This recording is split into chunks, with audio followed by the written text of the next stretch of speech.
సౌరాష్ట్ర సుందరం సౌమనాథేశ్వరం శ్రీశైలమందిరం శ్రీమల్లికార్జునం ఉజ్జయినిపుర మహాకాళేశ్వరం వైద్యనాథేశ్వరం మహాభీమేశ్వరం అమరలింగేశ్వరం రామలింగేశ్వరం కాశీ విశ్వేశ్వరం పరం కృష్ణేశ్వరం త్ర్యంబకాధీశ్వరం నాగలింగేశ్వరం శ్రీ కేదారలింగేశ్వరం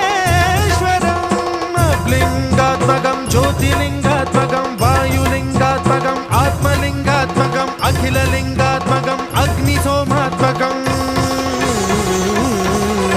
అనాదిం అమేయం అజేయం అచింత్యం అమోఘం అపూర్వం అనంతం అఖండం అనాదిం అమేయం అజేయం అచింత్యం అమోఘం అపూర్వం అనంతం అఖండం త్రయంబకేశ్వర ఆలయం గురించి మనం ఇవాళ చెప్పుకుందాం. ఇది మహారాష్ట్రలో నాసిక్ దగ్గర ఉంది. ఆలయ చరిత్ర. జ్యోతిర్లింగం అంటే శివుని పవిత్ర మందిరం.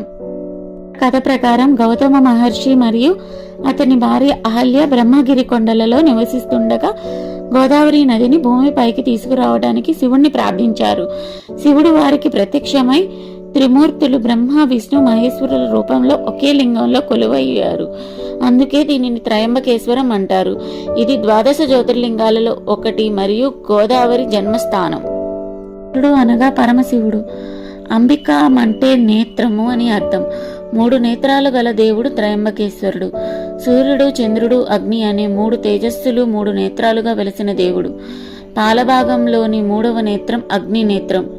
మన్మధుణ్ణి ఈ నేత్రాగ్నితోనే శివుడు భస్మం చేశాడు. లింగం. సాధారణంగా శివాలయాలలో లేనట్టుగా ఇక్కడ బ్రహ్మ విష్ణు మహేశ్వరులు ముగ్గురు ఒకే పానవటంలో లింగ రూపంలో ఉంటారు. గౌతమ మహర్షి భక్తికి మెచ్చి శివుడు ఇక్కడ నివాసం ఏర్పరచుకున్నాడు. బ్రహ్మగిరి కొండల నుండి గోదావరి నది ఇక్కడ నుండి పుట్టిందని పురాణాలు చెబుతున్నాయి. అందుకే దీనికి గోదావరి జన్మస్థానంగా కూడా భావిస్తారు. కాలసర్పదోషాల నివారణకు ఈ క్షేత్రం చాలా ప్రసిద్ధి చెందింది. భక్తులు ఇక్కడ పూజలు చేస్తారు. శివునికి ఎదురుగా నంది ఉండదు, కానీ నందీశ్వరునికి ప్రత్యేక ఆలయం ఉంది. భక్తులు ముందుగా నందీశ్వరుని దర్శించుకుంటారు. ఈ ఆలయం 18వ శతాబ్దం దాదాపు 3వ పేష్వా బాలాజీ బాజీరావు గారు నిర్మించారు.